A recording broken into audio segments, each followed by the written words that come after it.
Broadcom has clearly been one of the best performing S&P 500 companies over the last 5 years, up 631%. Just incredible performance. They're in one of the most important industries in the entire world, semiconductor and data center. And it's not just what they've been able to sell, it's been what they've been able to innovate. They built up a nice software side of things as well. That is very important, higher margins, things like that. They've grown incredibly fast as a company. Its PE is not actually this bad. There's some numbers throwing it off. We're going to dive into the financial side of things, what they do, everything you need to know about Broadcom in this video. Of course, when we're investing in a stock, we have to actually understand what that company does. With Broadcom, they're really a two-front company. They're a semiconductor stock. They've done very well on that, which means they're doing the actual on-the-ground hardware, which is good. They've built it up, done very well on it, but they've, like I said, become a two-front company, and the software side of things has really picked up. That's made them very profitable. That revenue has exploded. And generally, if you know software companies, if you know like a Intuit, Oracle, whatever it may be, they generally have very high profit margins, which is a lot of money. You even see companies like Apple.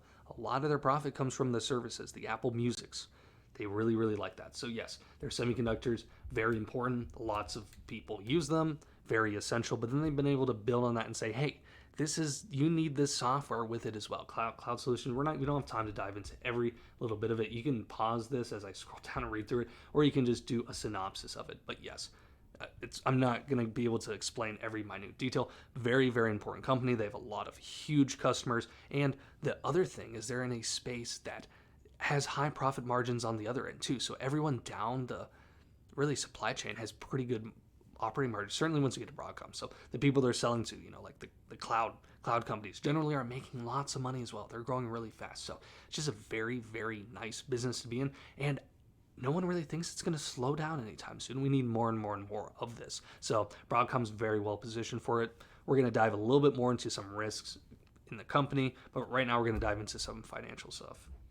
Taking a look at their PE, we can see the PE seems dramatically high at 174, but that's not entirely accurate. We're going to dive into that a little bit, but let's just look at a forward PE. That's a much better metric. So, of course, we're expecting some growth with that, but after we're expecting that growth, we're still looking at a forward PE around 37, which, yes, that is high, but it's not quite as high when you factor in just how much they've grown over the last 5 years, right?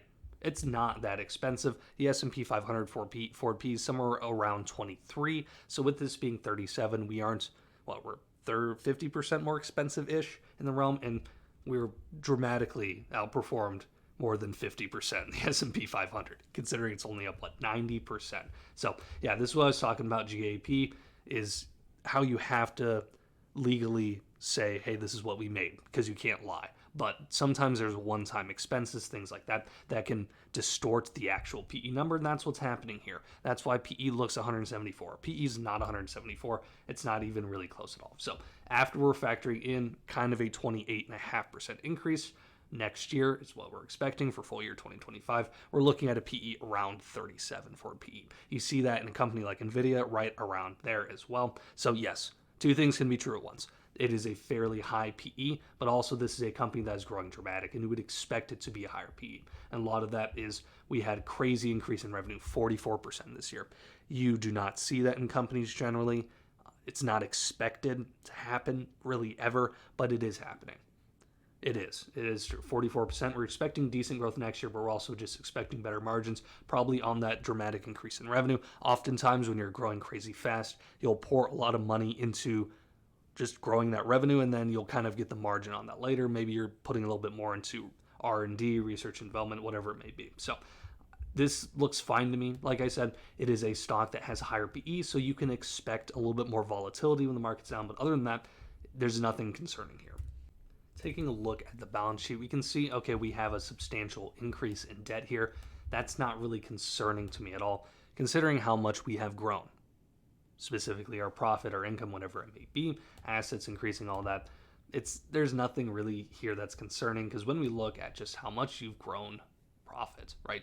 Total operating income, you go from 4 billion to 13 billion, right? So you're over 3xing. Incredible. That's much better than that, right? Because this is the specific earnings that's diluted. So we're actually looking at much better earnings. Like I said, that is a decrease from 2023. We know we're not actually decreasing from 2023. We had that 44% increase in revenue. We're expecting higher earnings per share the following year. So this is a company that has 4 to 5, we're just going to say that, or in the realm of 4xing in a 5-year period. You do not see that. It's not common. Actually, it's probably closer to 5x. It's probably about as much as this chart has gone up, which tells me it's not specifically a bubble. It's not, because we're going off of earnings. We're going off of, the AI thing in general. People say AI bubble, AI bubble. I don't believe it, because we're going off of earnings, right? Now, I'm not saying it's not a fairly high PE. And if you stop growing at the rate you're growing, you don't have to grow at 5x. You don't have to double every year. That's not normal. That's not expected. However, if you were to grow like a normal company, grow closer to 10 to 12%, yeah, you're going to see a regression in PE. But other than that, this is a company that's doing incredibly well. I don't think I'm shocking any of you by saying that. You can look at the chart and see it's doing well. But this is not just a company that has actually 180 PE. It's forward PE, like I said, and its actual PE after you look at non-GAAP is fine. It really is fine. So it's growing like a growth company. If it were to slow down, whatever, maybe this is a company that's growing extraordinarily fast, and you're going to expect it to have PE levels like this, and you're going to expect it to continue to go up if they keep doing what they have been. In these videos, I like to take a look at historical PE so we can kind of get an understanding of where this company trades. Is it crazy expensive than normal? Whatever it may be. Difficult for 2 reasons. Because, one, like I said, PE is distorted, but also this company's kind of all over the place. If we go back to 2013, 2014, I know that's forever ago, but it does factor in. We were kind of in that 12 to 15 range. It went up with PE, and we're expecting some growth as well. It went up because I'm assuming there was some GAAP, things getting thrown off there like it is today. And then we kind of settled in that 19 to 25 PE ratio, which is normal for a tech company. Then we went negative earnings per share. Then we were dramatically higher, whatever it may be. That's just short term. And then we were kind of sitting in that 30 to 40 range. Hey, we're expecting good growth. We are growing fast. People see that. People appreciate it. Even the PE was low. Look at this, 27, 20s. And it just kept going up. And now people are starting to realize. But it's even hard, because this is one of those cases, it's like an NVIDIA, where it's growing so fast, it's hard to actually keep up with the price. That's how you can continue to make up money with NVIDIA when it's up 200%. That's why I've made videos in the past saying, hey, just because a company is going up doesn't mean it's expensive. And it also doesn't mean it's going to keep going up. That's not how things work. Companies will continue to go up when people believe they can continue to get earnings that are good and have earnings that are good. When they have the earnings that are good and people think the earnings are going to be good, it's going to continue to go up. At the end of the day, that's what it is. So it's hard to really do. Like I said, the P's up here, but we can probably say, okay, forward P is probably in that, well, let's say normal P is probably in that, 50 range, right around NVIDIA, right? It's kind of in that range. These two are trading, obviously. NVIDIA's done even better than this, but it's still kind of in that range where you're growing fast. You're not like crazy. It's not like PE's 80. It's not like PE's 100, and you see that in some other stocks. So this is, yes, we are higher than normal for PE historically, but we're also growing at a rate that this company has never seen before. Of course, every company has unique risks and advantages, and it's important to dive into them and discuss them so you know what you're getting into when you're investing in a company. So with Broadcom, I actually think they have a really nice baseline. Like in terms of risk, I think building up that software side of things is going to have good revenue and profit coming in, even maybe when the semiconductor side of things lags. You're more diversified in specific areas, so that helps a lot. Certainly with sometimes the semiconductor industry being cyclical, whatever that may entail. So I think Broadcom has a nice baseline. However, I've talked about before in this video, when you have an inflated PE, not at like 181, but just like 55-ish, your 4 P's 30, if you slow down rapidly, you are going to see the PE is going to normalize. It's going to go closer to the S&P 500, so you will lose some value there. However, I wouldn't be surprised if that doesn't happen. It'll happen someday if there's a recession, something like that. But you may grow 100, 200% before then, so a 50% fall. And, if you're up 200% in 2 years and it falls 50%, you're still up 100% in 2 years, and that's still phenomenal. I'm not projecting that. I'm giving you an example of what could happen. So I really like diversification. If you did see a slowdown in investment in AI, if DeepSeek really ruined everything, which I made a video on that. I don't think that's really an issue, because even if you could make AI that efficient, people still want to spend money on it. So that's my opinion. But Advantages, like I said, you're diversified well, things like that. I think it's going to continue to grow. You're in one of the best industries in the world, the semiconductor industry, mixed with also the not just embedded, but you're also in the what am I trying to say? Data center space, specifically data center space. So important. In my opinion, that's one of the biggest areas that will continue to grow in the future. If you've seen my videos before, you know I do not like to do actual stock projections in the sense that, oh, by this year it'll be X.